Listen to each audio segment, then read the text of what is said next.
There are three surprising reasons passion fades in relationship, and it's not necessarily what you think.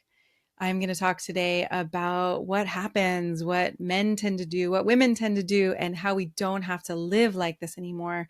We can actually create spark and passion that lasts for a lifetime. I've been a relationship and dating coach for 20 years, and much of my theory is laid out in my book, Honest Sex. And for today, we're just going to focus on the spark.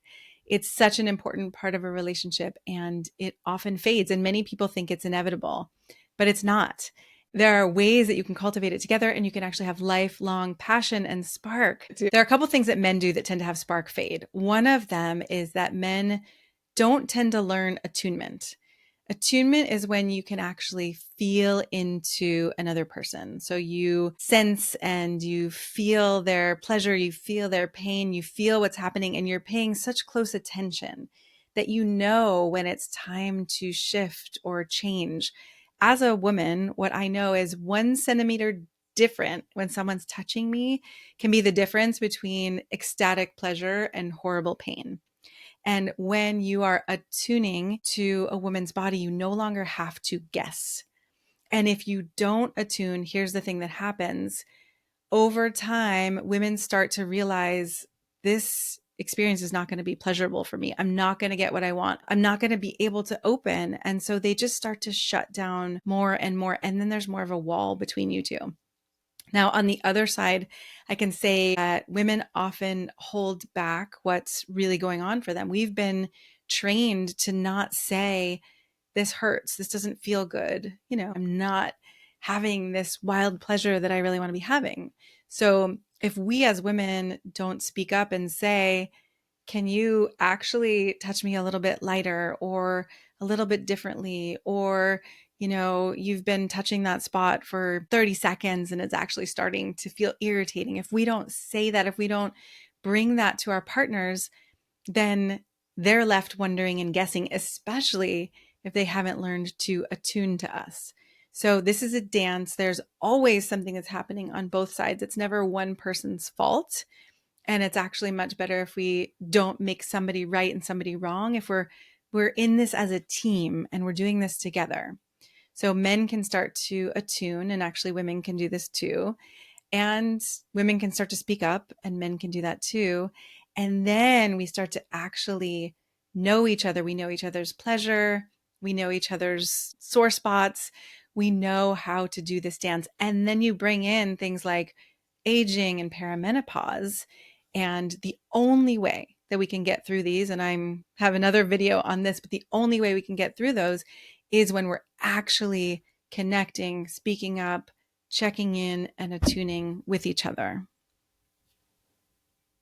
One of my favorite examples of attunement is a time when I was with a partner and we were in bed together, and he paused and he looked at me and he said, "You're not really that into this, are you?"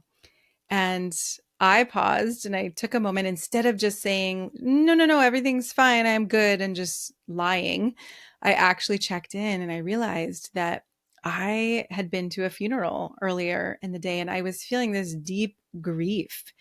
And I didn't see my partner very often. We lived in different places. And so I didn't want to let that get in the way. But it's what was there.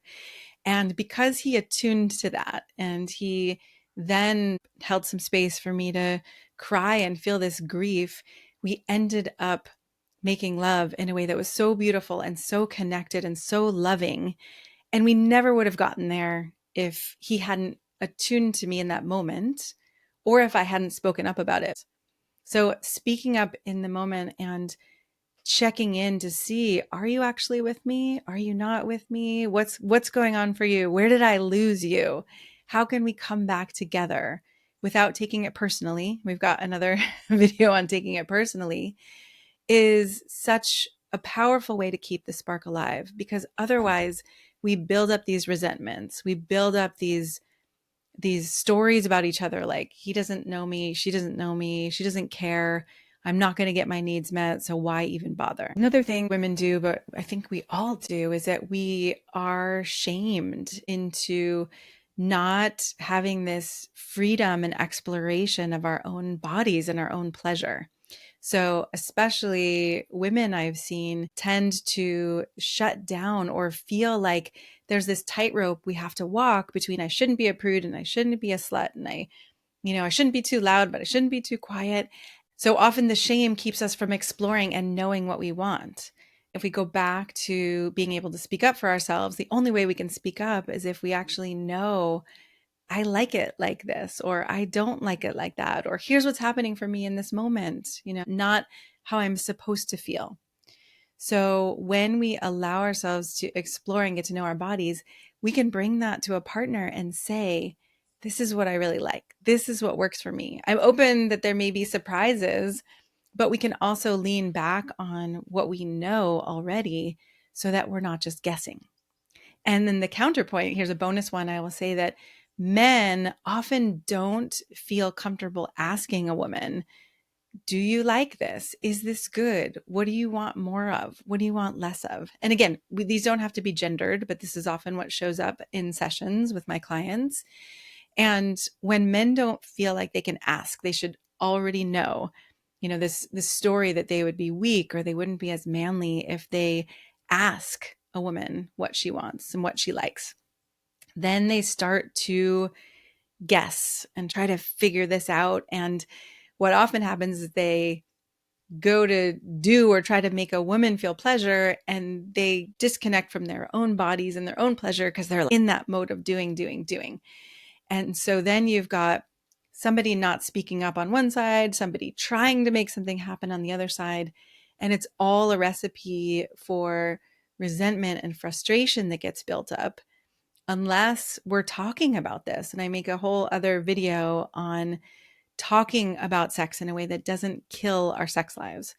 So for now, for this one, if you are someone who tends to feel ashamed or you feel you're supposed to be a certain way in your sensual life, in your sexual life, or if you've been afraid to ask and you felt like that's not okay, I can't have this conversation, I'm just supposed to know, there's so much freedom available here for you. There's so many ways that you can create more spark together so that the spark doesn't have to fade. As you get to know each other more, as you attune and as you speak up for yourself, and as you start to get to know each other's bodies and desires and concerns, you can have what I talk about in my book, Honest Sex. I call it gourmet sex or 4-dimensional sex, as opposed to 1-dimensional sex or fast food sex. I have 2 quizzes, one if you are already in a relationship and one if you are looking for a relationship. The one in a relationship is about what's keeping you from having the best love and sex of your life. And the one, if you're single, is more about what is blocking love from coming into your life. So it's a great place to start. You can start to learn about what might I be doing that's blocking love or blocking pleasure or blocking this connection between myself and a partner. The links to the quizzes are in the comments. Take them. If you have any questions, feel free to reach out. And I hope this was helpful.